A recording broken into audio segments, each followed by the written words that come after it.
வள்ளற் பெருமானுடைய வாழ்க்கையை நாம் சிந்தித்து கொண்டிருக்கிறோம். மிகப்பெரிய சித்தர் வள்ளலார். இந்த சித்தர்கள் எல்லாம் வைத்தியம் செய்வார்கள். மூலிகை வைத்தியத்தில் மிகச்சிறந்தவர்கள். தேரையர்னு ஒரு சித்தர், அவரை பற்றி நம்ம பார்க்க போகிறோம். மூலிகை, எல்லா மூலிகையும் அவருக்கு தெரியுமா. அகஸ்தியரே அவரை பார்த்து ஆச்சரியப்பட்டாராம். சித்த வைத்தியம்னு ஒரு தனி அமைப்பே இருக்குது. இந்த மூலிகைகளை ஒழுங்காக பயன்படுத்தினால் நம்ம வாழ்க்கை சுகமாக இருக்கும். எந்த வியாதியும் வராது.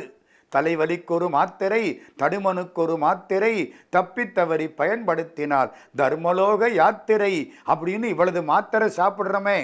மூலிகைகளை ஒழுங்காக பயன்படுத்தினால் இந்த மாத்திரைகளே வேண்டாம். வள்ளற் பெருமான் ஒரு சித்தர் 3 மூலிகைகளை குறிப்பிடுகிறார். அந்த 3 என்ன? இந்த உடம்புக்கு வியாதி வந்துட்டா 3 காரணம். மிகினும் குறையினும் நோய் செய்யும் நூலோர் வழிமுதலா எண்ணிய 3: காற்று, தண்ணி, நெருப்பு.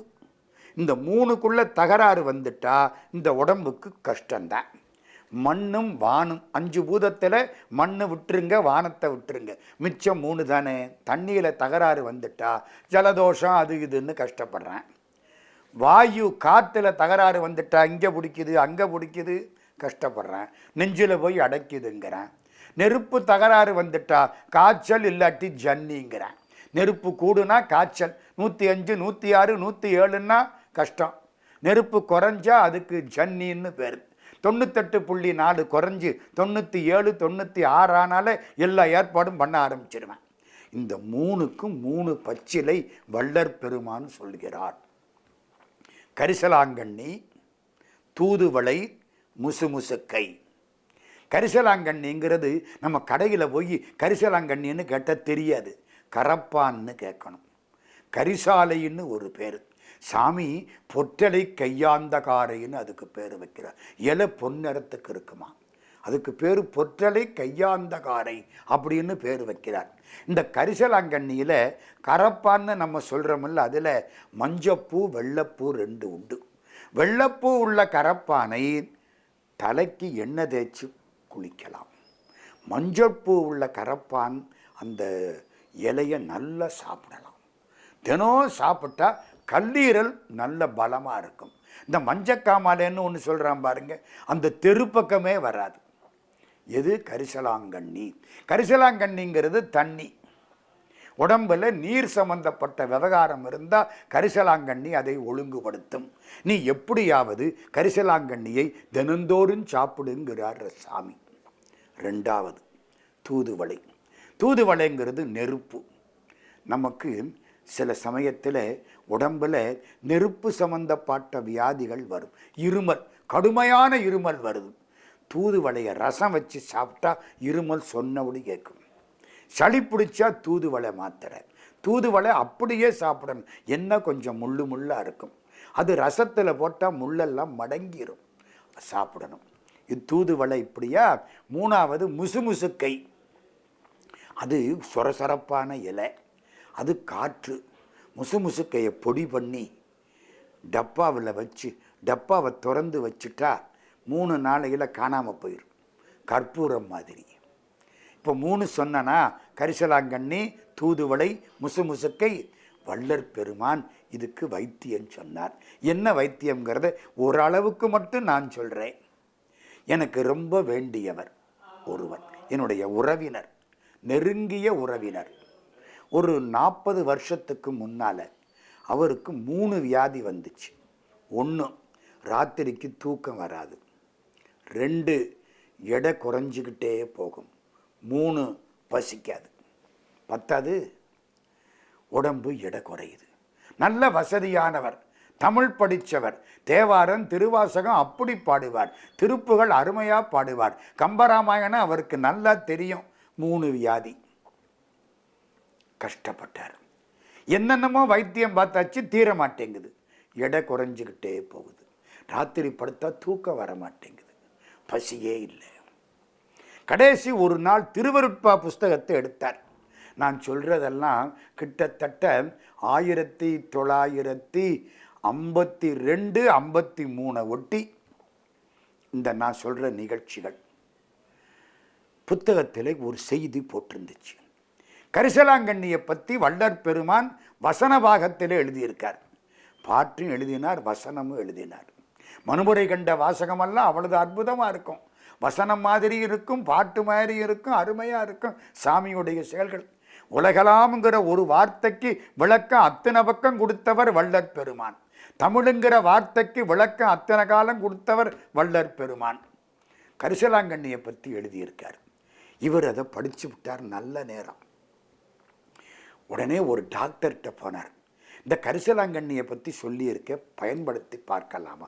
பயன்படுத்தி பாருங்களேன். திருச்சியில் வாழ்ந்தவர். உடனே சந்தைக்கு போனார். மஞ்சப்பூ கரப்பான்னு கேட்டார். இலை கிடச்சிது. வீட்டுக்கு வாங்கிட்டு வந்தார். நல்லா அதை நம்ம வீட்டில் துவைகள் அரைக்கிறோம் பாருங்க, வதக்கிட்டு துவைகள் அரைச்சாங்க.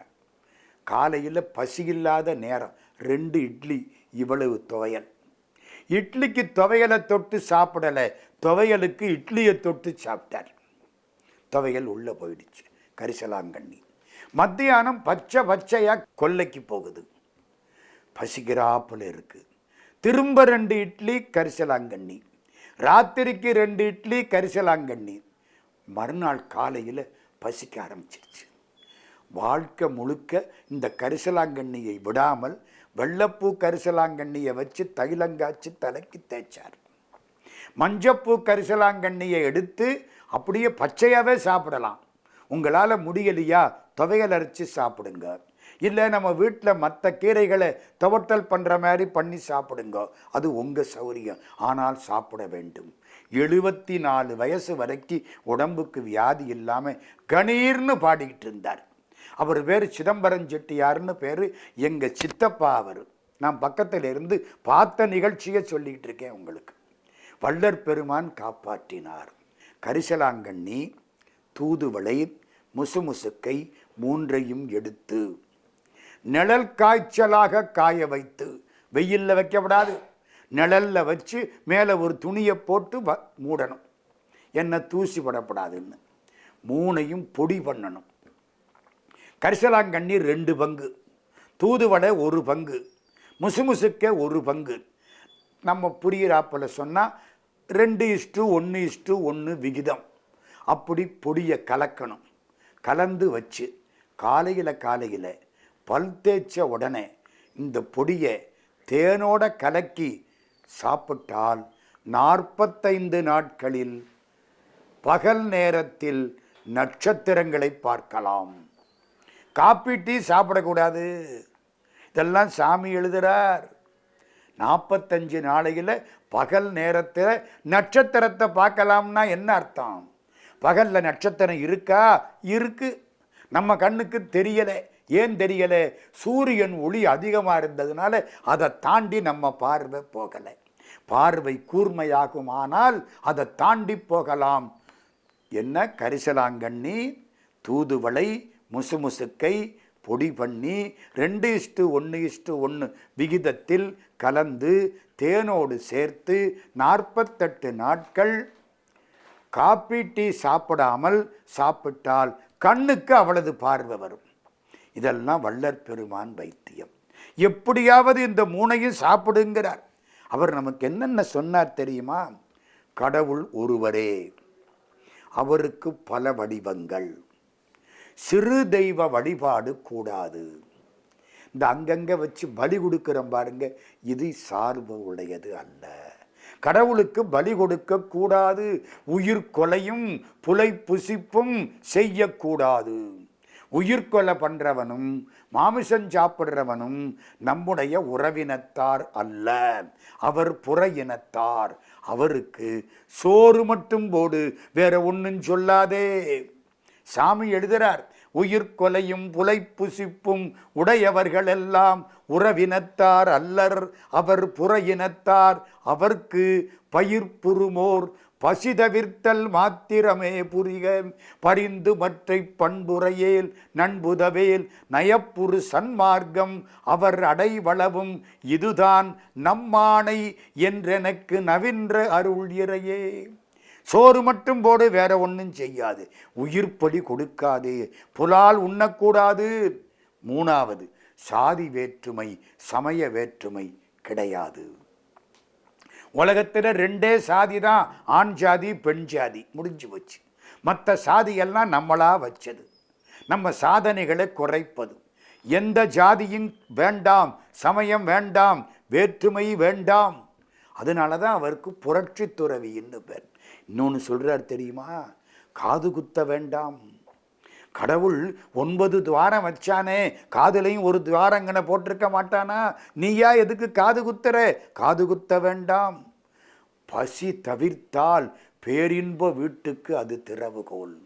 சோறுன்னு வந்தவனுக்கு போடையா, சாப்பாடு போடையா.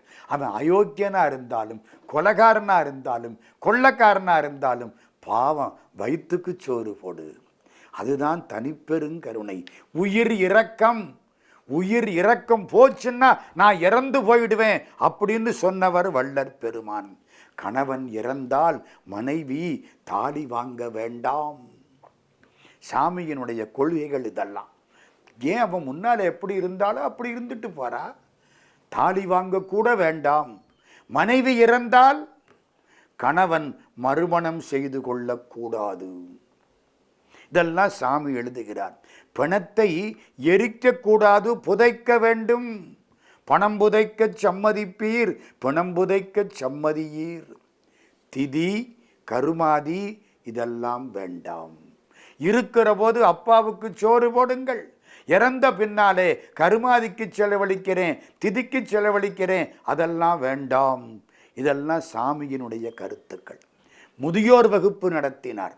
வயசானவங்களை கூப்பிட்டு உட்கார வச்சு சன்மார்க்க வகுப்பு நடத்தினார். திருக்குறள் வகுப்பு நடத்தினார். சாமியுடைய நூல்களுக்கு எல்லையே கிடையாது. சாமியை 11 வகையாக பார்க்கலாம். 1 நூலாசிரியர், மனுமுறை கண்ட வாசகம், ஜீவகாருண்ய ஒழுக்கம், இதெல்லாம் சாமி எழுதிய நூல்கள். 2 உரையாசிரியர், நூல்களுக்கு உரை எழுதினார். ஒளிவில் ஒடுக்க பாயிர விருத்தி, தொண்டமண்டல சதகத்தின் கடவுள் வாழ்த்து பாடலுக்கு உரை, அதனாலே உரையாசிரியர்.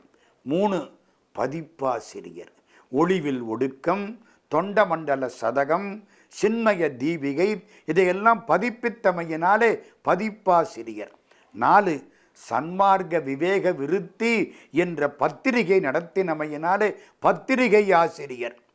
5 தொழுவூர் வேலாயுத முதலியார் போன்றவர்களுக்கு பாடம் சொன்னமையினாலே போதகாசிரியர். 6 ஞானாசிரியர், திருவருள் ஞானத்தை அத்தனை பேருக்கும் கொடுத்ததுனாலே ஞானாசிரியர். அதுக்கப்புறம் வியாக்கியான கர்த்தர், உலகம் என்ற சொல்லுக்கும் தமிழ் என்ற சொல்லுக்கும் விளக்கம் கொடுத்தவர்.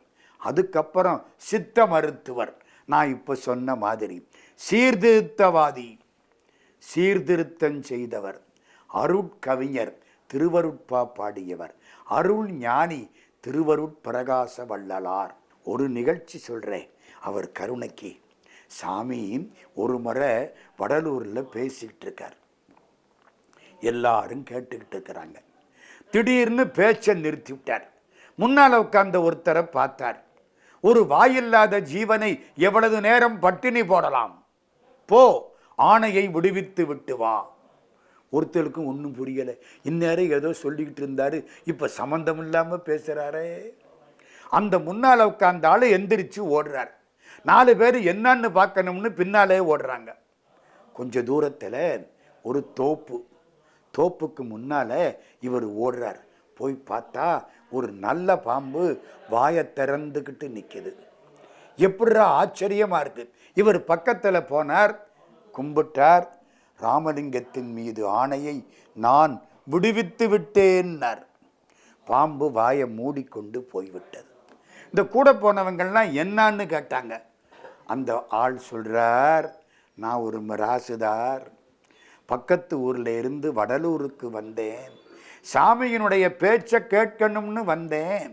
இந்த இடத்துக்கு வந்த பொழுது சிறுநீர் கழிக்க வேண்டிய உபாதி ஏற்பட்டது. இந்த தோப்பு ஓரத்தில் உட்கார்ந்து சிறுநீர் கழித்தேன். திடீர்னு இந்த பாம்பு எனக்கு முன்னால் வந்து படம் எடுத்துருச்சு. எனக்கு சப்த நாடியும் ஒடுங்கி போச்சு. ராமலிங்கத்தின் மேல் ஆணைன்னு சொல்லிவிட்டேன். சொன்ன உடனே அது திறந்த வாயோடு அப்படியே நின்றுச்சு. நான் ஓடி வந்துட்டேன். சாமி இப்போ சொல்கிறார், அது திறந்த வாயோடு நிற்குதே, சாப்பிட வேண்டாமா? அதுக்கு பசிக்காதா? ஒரு வாயில்லாத ஜீவனை எவ்வளவு நேரம் பட்டினி போடுவது? போ, ஆணையை விடுவித்து விட்டு வா. அதனால வந்தேன். அது இந்த ஆணைக்கு கட்டுப்பட்டு வாயை திறந்துக்கிட்டு அப்படியே நிற்குது. இப்பொழுது வந்து விடுவித்து விட்டேன். இது சாமியின் கருணை. தனிப்பெருங்கருணையாக வாழ்ந்தவர் வள்ளற் பெருமான். அவருக்குன்னு தனி மார்க்கம் சன்மார்க்கம், அவருக்குன்னு தனி சங்கம் சமரச சுத்த சன்மார்க்க சங்கம், அவருக்குன்னு தனி கொடி சன்மார்க்க கொடி, அவருக்குன்னு தனி மந்திரம் அருட்பெருஞ்சோதி தனிப்பெருங்கருணை, அவருக்குன்னு தனி சபை சத்திய ஞான சபை. நிறைவாக அவருக்குன்னு தனியான உடம்பை பிரித்த ஒரு பெரிய தத்துவம், அதை நாம் இப்பொழுது பார்க்க இருக்கிறோம். 1874 ஜனவரி மாதம் 30 அன்னைக்கு தைப்பூசம். சாமி எல்லாரையும் கூப்பிட்டார்.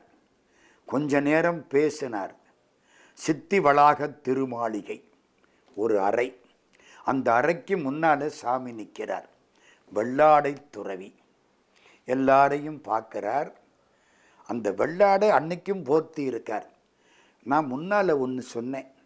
இவருடைய மனைவி தனம்மாள்னு பேர். முதல் இரவன்னைக்கு திருவாசகம் படித்ததோடு சரி, வேற அவளுக்கும் இவருக்கும் எந்த தொடர்பும் கிடையாது. ஆமாம், ஏன் கல்யாணம் பண்ணிக்கணும்னு நினைச்சார்? இப்படி சன்னியாசியாக இருக்கிற மனுஷன் கல்யாணம் பண்ணிக்கலாமா? ஏன் நினைச்சார்? ஏன் தெரியுமா? அவர் சொல்கிறார், சுந்தரமூர்த்தி சுவாமி கல்யாணம் பண்ணாங்களாம். முதல் கல்யாணம் ஏற்பாடு பண்ணுற பொழுது சிவபெருமான் வந்து தடுத்து ஆட்கொண்டார்.